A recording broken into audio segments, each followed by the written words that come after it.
اور نہ ماننے والوں کے انکار کی اصل وجہ کیا ہے اور قیامت کا تذکرہ مختصراً کیا جائے گا۔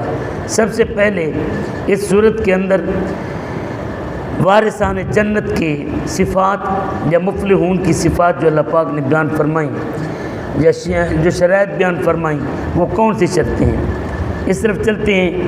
اللہ پاک نے اس پارے کی اور آیت کی پہلی اس پارے اور اس صورت کی پہلی آیت کے اندر وارثان جنت کا ذکر فرمایا، ان کی صفات یا ان کی شرائط بیان فرمائیں۔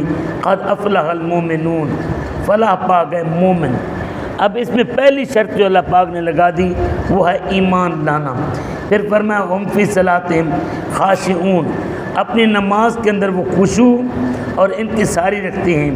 تیسری شرط یہ بیان فرمائی ہم عن اللغو موردون، بیہودہ باتوں سے وہ گریز کرتے ہیں۔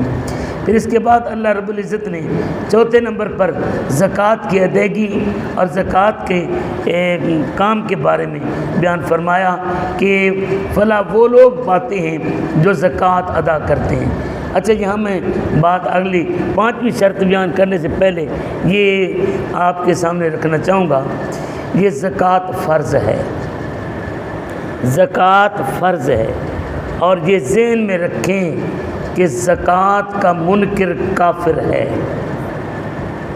ہمارے بات سنی ایک طبقہ ہے جو مسلمان کہلاتا ہے لیکن زکوٰۃ کا منکر ہے۔ ہمارے بات سنی لوگ پیسے کے لالچ میں آ کر بینکوں کو لکھ کر دے دیتے ہیں کہ جناب ہم فلاں ہیں، میں سیدھا نام لے دوں، ہم شیعہ ہیں۔ یہ شیعہ لکھوا کر اپنا پیسہ زکوٰۃ کا بچا لیتے ہیں۔ جب آپ نے خود لکھ کر دے دیا کہ ہم فلاں ہیں، پھر آپ محبت صحابہ کا یا محبت رسول کا یا ایمان کا دعویٰ کریں، یہ چند ٹکوں کی خاطر آپ نے ایمان کا سودا کر دیا۔ اسی طریقے سے ایک اور بھی ہمارے ملک کے اندر روٹین چل رہی ہے کہ یہ قادیانی لعنتی طبقہ یہ ہمارے مسلمانوں کا ایمان لوٹتے ہیں، یہ رشتے کی لالچ دے کر، دولت کی لالچ دے کر، اور خاص طور پر یہ باہر بھیجنے کے لالچ دے کر یہ لکھوا لیتے ہیں کہ جناب ہم قادیانی ہیں۔ اب جب آپ منکرین ختم نبوت میں اپنا نام لکھوائیں گے تو بتاؤ قیامت والے دن رسول اللہ کے سامنے کس منہ سے جائیں گے؟ تو یہ زکوٰۃ ادا کرنا فرض ہے، اس کا منکر کافر ہے۔ کبھی ایسی حرکت نہ کرنا، یہ پیسہ یہیں پر رہ جائے گا، دولت یہیں پر رہ جائے گی، اپنے آپ کو منکرین زکوٰۃ میں شمار نہ کرائیں۔ پھر اس کے بعد اگلی چیز پانچویں جو اللہ پاک نے بیان فرمائی، ہم لفروجہم حافظون، فلاح کامیابی جنت کی وراثت اسے ملے گی جو اپنی عزتوں کی، اپنی شرمگاہوں کی حفاظت کرتے ہیں، پاک دامن رہتے ہیں۔ پھر اس کے بعد فرمایا کہ اپنی امانتوں کی حفاظت کرتے ہیں۔ پھر اس کے بعد فرمایا نمازوں کی حفاظت کرتے ہیں۔ یہ اللہ پاک نے 7 صفتیں مومنوں کی بیان فرمائیں پہلی آیت کے اندر، اور تیسری آیت کے اندر مالک الملک نے 11 آیات تک یہ مومنوں کی صفات بیان فرمائیں۔ پھر اس کے بعد اللہ پاک نے 12ویں آیت کے اندر اور 13ویں 14ویں آیت کے اندر مالک الملک نے انسان کی تخلیق کے مراحل بیان فرمائے۔ سب سے پہلا مرحلہ کیا ہے؟ اللہ پاک فرماتا ہے لقد خلقنا الانسان من سلالۃ من طین، ہم نے انسان کو چنی ہوئی مٹی سے بنایا۔ اب انسان کی اصل کیا ہے؟ مٹی ہے۔ اب انسان کی آکڑ دیکھ کے انسان سمجھتا ہے کہ میں کوئی چیز ہوں، اللہ پاک نے اسے اوقات یاد دلائی۔ پھر دوسرا مرحلہ مٹی سے بنانے کے بعد دوسرا مرحلہ انسان کا کیا ہے؟ وہ ہے پانی کی بوند جو انسان کے جسم سے ٹپکتی ہے۔ پھر اس کے بعد اللہ پاک نے اس خون کو، اس پانی کو جمے ہوئے خون میں بدلنا ہے ماں کے رحم کے اندر۔ پھر اس کے بعد وہ لوتھڑا بنتا ہے، لوتھڑے سے پھر اللہ پاک ہڈی بناتا ہے، ہڈی کے اوپر پھر اللہ پاک یہ فرماتا ہے فَكَسَوْنَا الْعِظَامَ لَحْمًا، ہم اسے گوشت کا لباس پہناتے ہیں، گوشت کا لباس پہناتے ہیں۔ اگر یہ انسان کا گوشت جوں جوں سوکھنا شروع ہو جائے آخر میں ہڈیاں آ جاتی ہیں. اگر قبر میں آپ دیکھیں یا ہڑپے کے میوزیم میں جا کر دیکھیں وہاں پر ڈھانچے جو پڑے ہوئے ہیں یہ گوشت اوپر سے اتر گیا, لباس اتر گیا, باقی ہڈیوں کا ڈھانچہ ہی ہے. اس کے بعد فرمایا یہ گوشت کا ڈھانچہ جب پہنا دیا تو یہ انسان پورا بن گیا. پھر انسان کا اگلا مرحلہ کیا آتا ہے؟ موت کا آتا ہے. انسان موت کے بعد ختم نہیں ہو جاتا بلکہ اس بات فرمایا اسے دوبارہ زندگی دی جاتی ہے. ثم انکم یوم القیامت تبعثون, اللہ فرماتا ہے قیامت والے دن تم پھر اٹھائے جاؤ گے, پھر اٹھائے جاؤ گے. اب یہاں سے پتہ یہ چلتا ہے کہ انسان زندہ ہوا پہلے نہ تھا, پھر زندہ ہوا, پھر اس کے بعد موت آئے گی, موت کے بعد پھر اسے زندگی ملنی ہے اور پھر اسے حساب کتاب ہوگا. انسان کو اصل میں اپنے حساب کتاب کی تیاری کرنی چاہیے. پھر اس کے بعد اللہ پاک نے اپنی توحید کے 3 دلائل دیے. مالک الملک فرماتا ہے آسمانوں کو دیکھو میں نے بغیر ستونوں کے کس طرح 7 آسمان بنائے. پھر اللہ پاک نے پانی کو نازل کرنے اور غلہ جات اگانے کا مالک نے ذکر فرمایا یہ میری قدرت ہے اور یہ اکیلا میں کرتا ہوں, میرا کوئی دوسرا شریک نہیں ہے. پھر اس کے بعد اللہ پاک نے آیت نمبر 11 کے اندر, آیت نمبر 21 کے اندر مالک الملک نے ذکر فرمایا وَإِنَّ لَكُمْ فِي الْأَنْعَامِ لَعِبْرَةً, تمہارے لیے جانوروں میں بھی سمجھنے کا مقام ہے کہ دودھ والا جانور آپ دیکھیں یہ خون اگر کان کے اندر تھوڑا سا زخم ہو جائے تو خون نکلتا ہے. گوبر اور خون کے درمیان سے اللہ پاک دودھ کی ندیاں چلاتا ہے. اللہ پاک فرماتا ہے یہ میری قدرت ہے, کیا اس کو دیکھ کر بھی تم مجھے وحدہ لا شریک نہیں مانتے؟ کیسے عجیب انسان ہو. یہ 3 نشانیاں بیان کرنے کے بعد اللہ پاک نے انبیاء کرام کے 4 انبیاء کا ذکر فرمایا اس صورت کے اندر. سب سے پہلے اللہ پاک نے جناب سیدنا نوح علیہ نبینا علیہ الصلوۃ والسلام کا ذکر فرمایا. اس کے بعد اللہ پاک نے سیدنا موسیٰ علیہ نبینا علیہ الصلوۃ والسلام, ہارون اور جناب سیدنا عیسیٰ علیہ السلام کا ذکر فرمایا, عیسیٰ علیہ السلام کی والدہ محترمہ کا ذکر فرمایا. اللہ پاک نے اپنے کلام مجید کے اندر نیک لوگوں کی 4 صفات بیان فرمائیں. سب سے پہلی نشانی اور پہلی صفت جو بیان فرمائی اللہ پاک نے وہ ہے اللہ سے ڈرنا. اللہ سے ڈرنا. مومن وہ ہے جو اللہ سے ڈرتا ہے, بے باک ہو جائے, بے خوف ہو جائے, اسے اللہ پاک کی پکڑ کا ڈر نہ رہے تو اسے اپنے ایمان کی تلاشی لینی چاہیے کہ میرے پاس ایمان ہے یا نہیں. اب اس کے بعد آیات الہی پر ایمان, ان فی خلق السماوات والارض واختلاف اللیل والنہار, اللہ پاک فرماتا ہے کہ آسمان اور زمین کی یہ تخلیق میں, دن رات کے آنے جانے میں, سمندر کے اندر کشتیوں کے چلنے میں میری قدرت کی نشانیاں ہیں.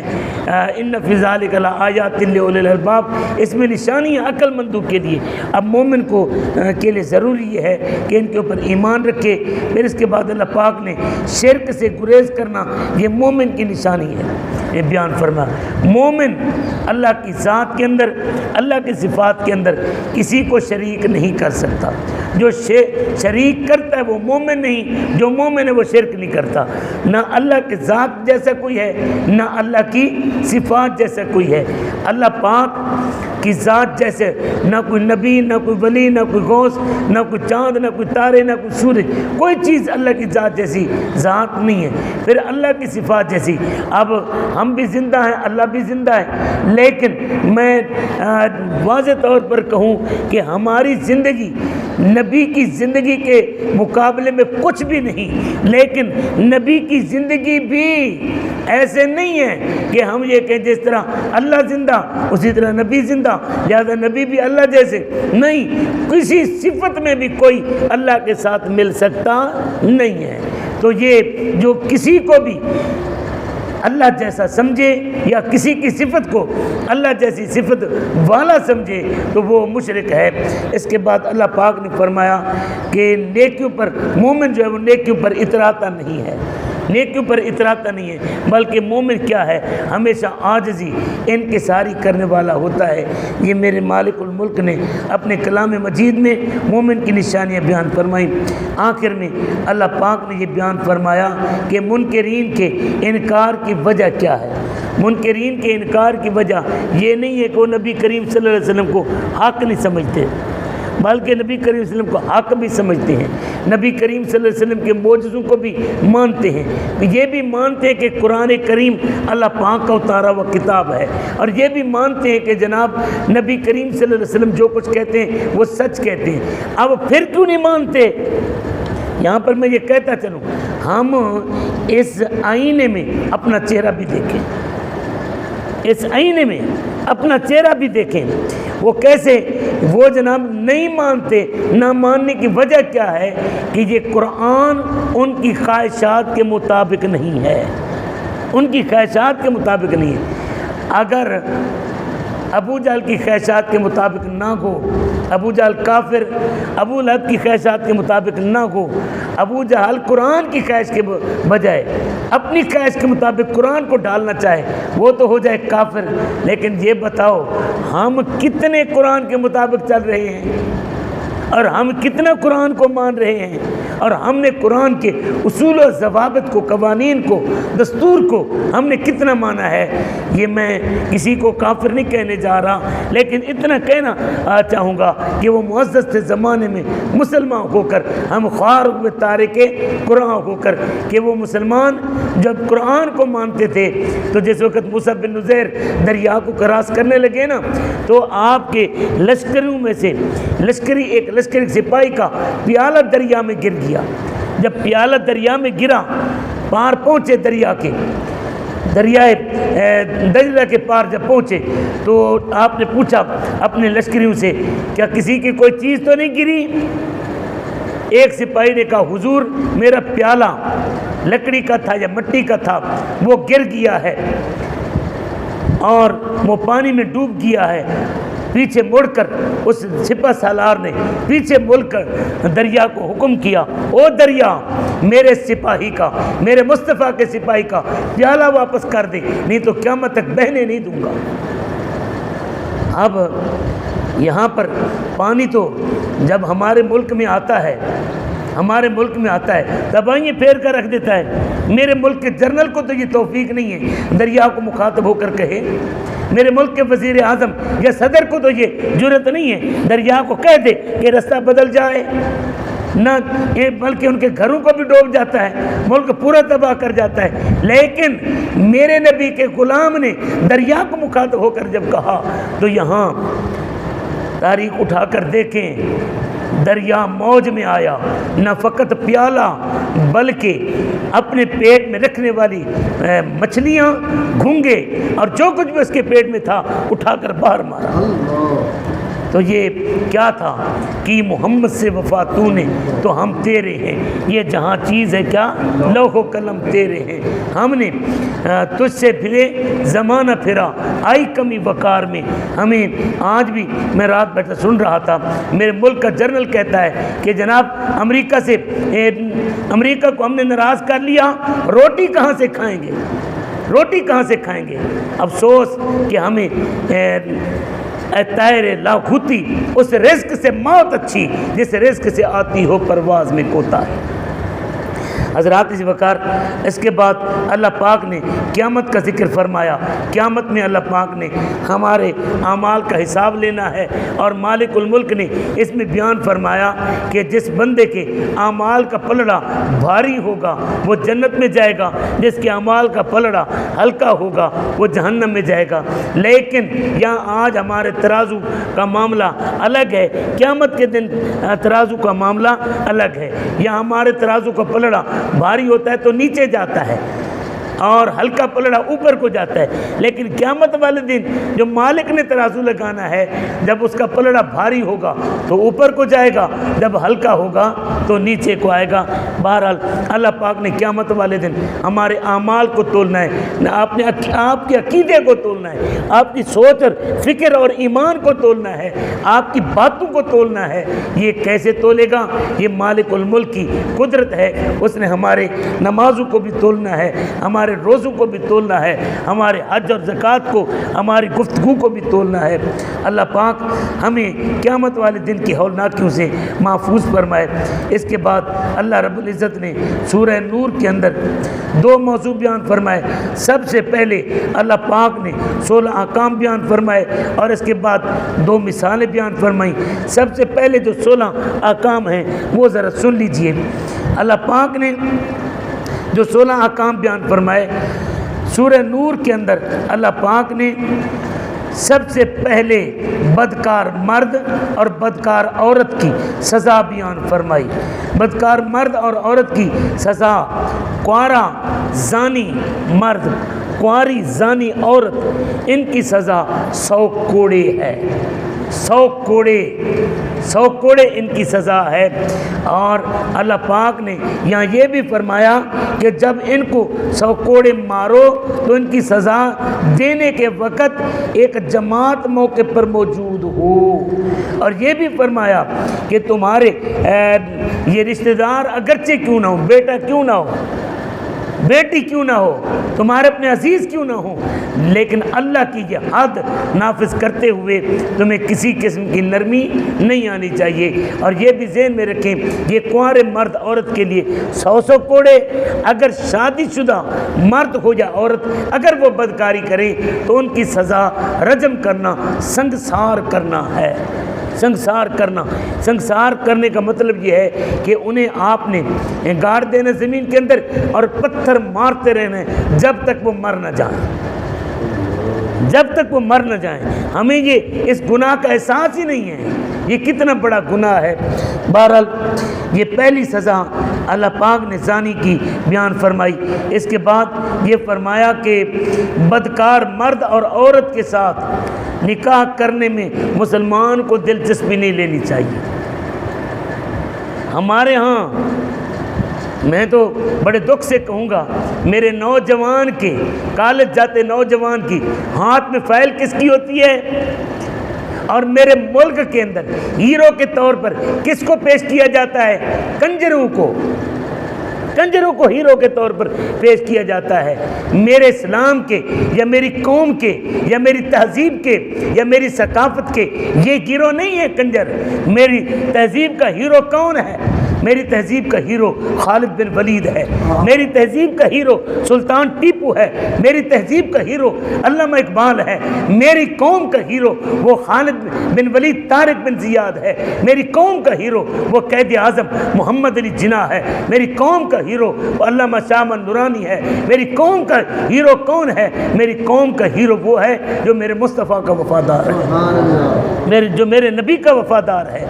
لیکن ہماری یہاں ثقافتی طائفے بھیجے جاتے ہیں۔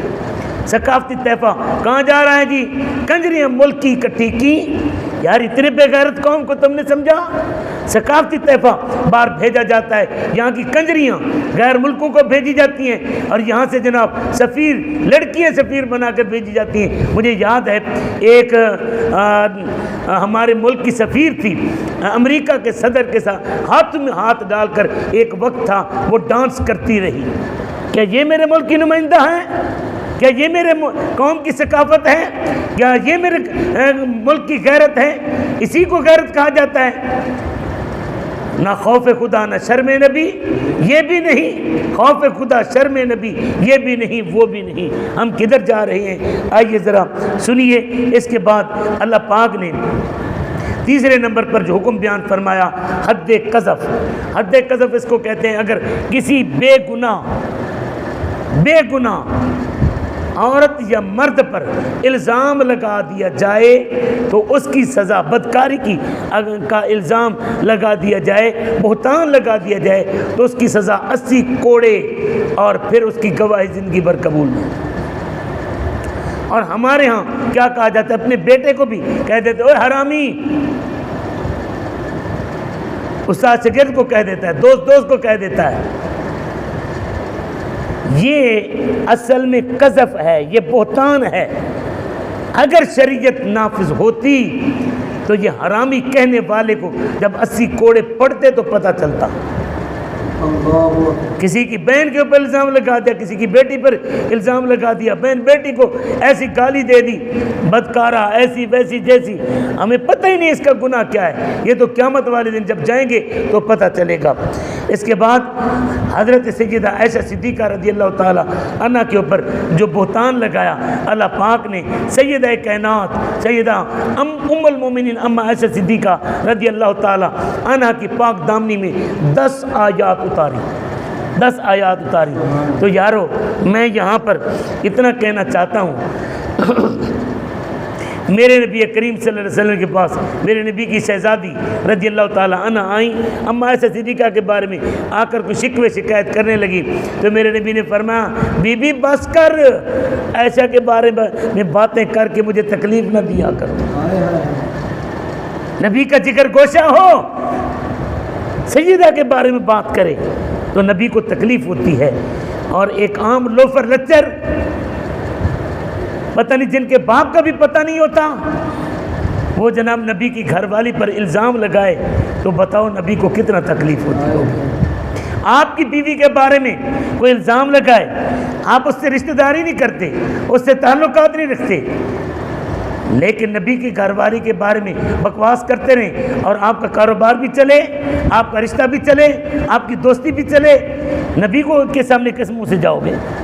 اور پھر اگلی بات یہ ہے، آپ کی میری بیٹی کے اوپر کوئی الزام لگائے، ہمیں غیرت آتی ہے، صدیق اکبر کی بیٹی کے بارے میں لوگ بکواس کرتے رہیں اور ہماری رشتہ داری بھی چلے، ہمارا تعلق اور دوستی بھی چلے، کس منہ سے صدیق اکبر کے سامنے جاؤ گے؟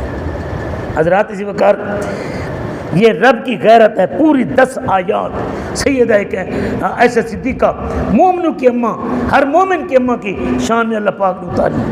اس کے بعد اللہ پاک نے جو حکم فرمایا وہ یہ فرمایا کہ آنکھوں اور اپنی شرمگاہوں کی حفاظت تم نے کرنی ہے۔ پھر اس کے بعد اللہ پاک نے فرمایا نکاح کی ترغیب دی۔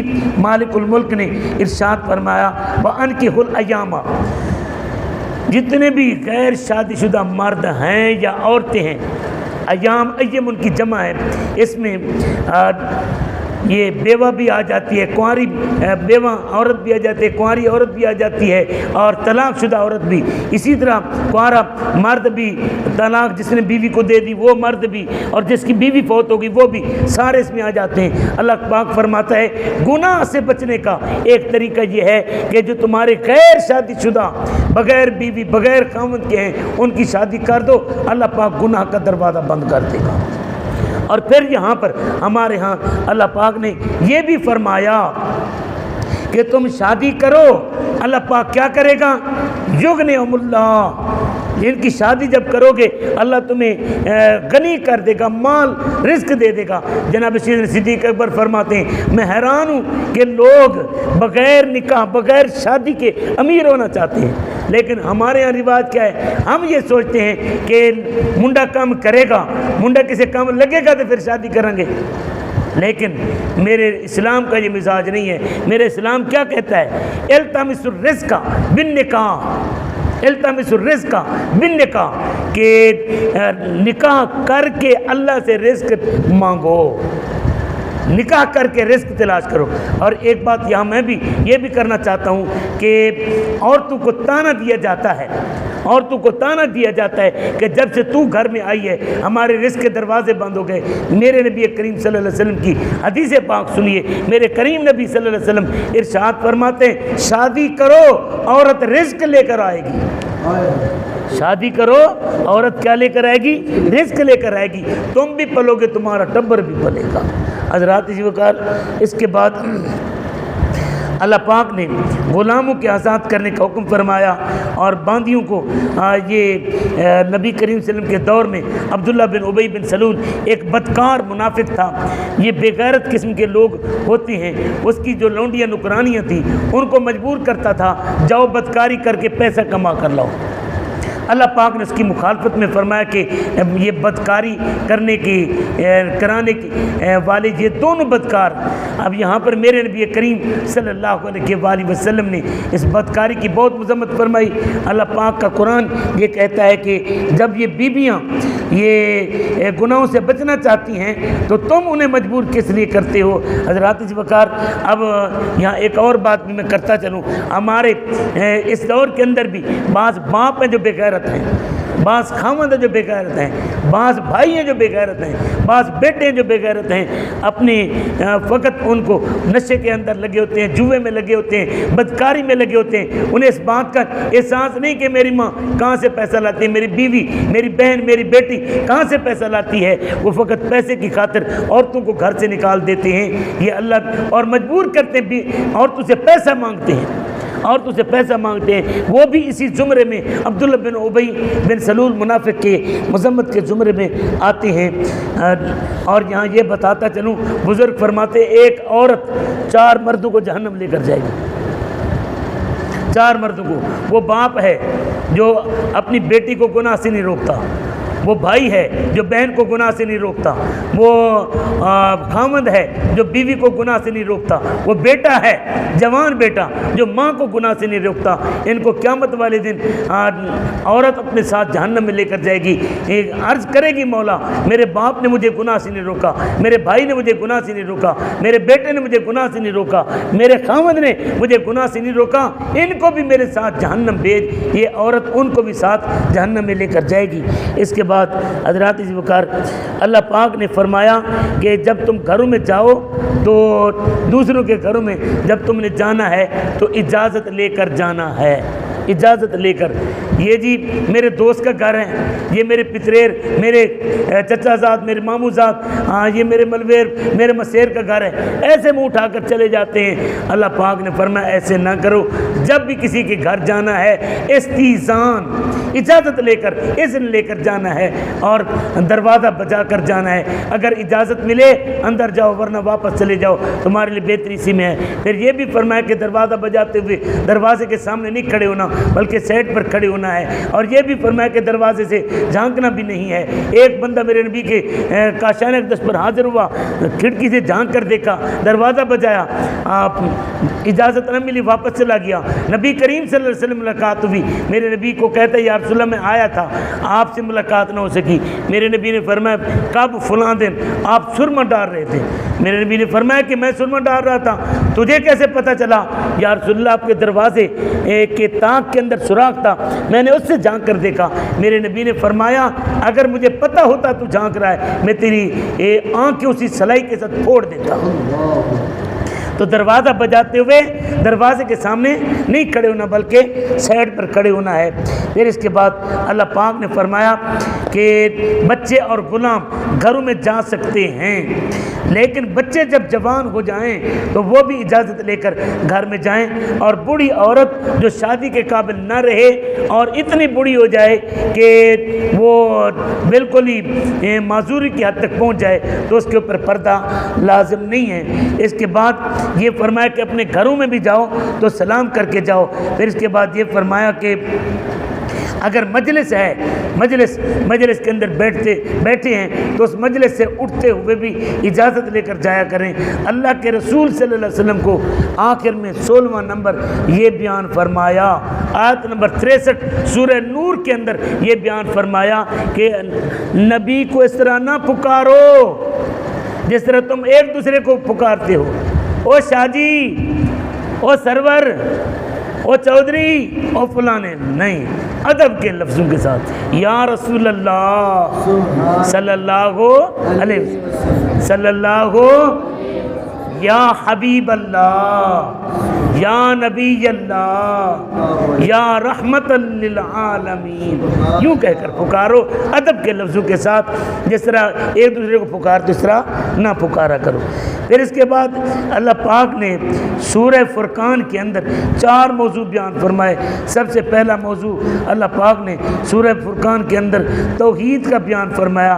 مالک الملک نے توحید کا ذکر 1 آیت سے لے کر 3 آیت تک فرمایا کہ اللہ وہ ہے جو آسمان و زمین کا بادشاہی رکھنے والا ہے، اس کا نہ کوئی باپ ہے اور نہ بیٹا ہے، اس کی حکومت اور اس کے ملک کے اندر کوئی شریک نہیں کہ جس طرح ایک نے آ کر عمران کو نکال دیا، عمران جناب وہ جلوس لے کر پھر رہا ہے، وہ کہتا ہے کہ جناب پہلے نے کہا تھا مجھے کیوں نکالا، یہ بتاتا پھر مجھے یوں نکالا، مجھے یوں نکالا۔ اللہ پاک نے فرمایا یہ دنیا کے یہ ٹھگ باز، یہ دنیا کے پجاری یہ اسی طرح ٹھوکریں کھاتے پھریں گے، میری شاہی ہمیشہ کی ازلی ابدی شاہی ہے، میری شاہی ہمیشہ کی ازلی اور ابدی شاہی ہے۔ پھر فرمایا کہ میں ہر شے کا خالق ہوں، ہر چیز کے اوپر میں قادر ہوں، اور پھر تم ایسی چیزوں کو اپنا معبود بنا لیتے ہو، لا یخلقون شیئا، جو کسی چیز کو پیدا نہیں کر سکتے، ولا یخلقون وہم یخلقون، حالانکہ وہ خود پیدا کیے ہوئے ہیں، کسی کو نہیں بنا سکتے، خود بنے ہوئے ہیں۔ اچھا یہاں پر میں ایک بات کرتا چلوں، کوئی نبی خدا نہیں، کوئی ولی خدا نہیں، لیکن خدا کے واسطے یہ بتوں کے بارے میں آیت ہے، ان بتوں کی آیتوں کو اللہ والوں پر فٹ نہ کیا کرو، اللہ والوں پر فٹ نہ کیا کرو۔ اگر خدا نہ خواستہ یہ سوال بن جائے تو میں تو یہ کہہ سکتا ہوں کہ جناب اللہ پاک قرآن مقدس میں یہ ارشاد فرماتا ہے کہ حضرت عیسیٰ علیہ السلام کیا کرتے تھے، پرندے کو بناتے تھے، وہ پرندہ جب حضرت عیسیٰ علیہ السلام بناتے تھے تو پرندہ اڑنا شروع کر دیتا تھا، تو کیا عیسیٰ علیہ السلام خدا ہو گئے؟ نہیں، خدا نہیں ہے، خدا نہیں ہے، خدا نہیں ہے، خدا جیسے بھی نہیں ہے، خدا جیسی صفت والے بھی نہیں ہیں، یہ ذہن میں رکھنا ہے۔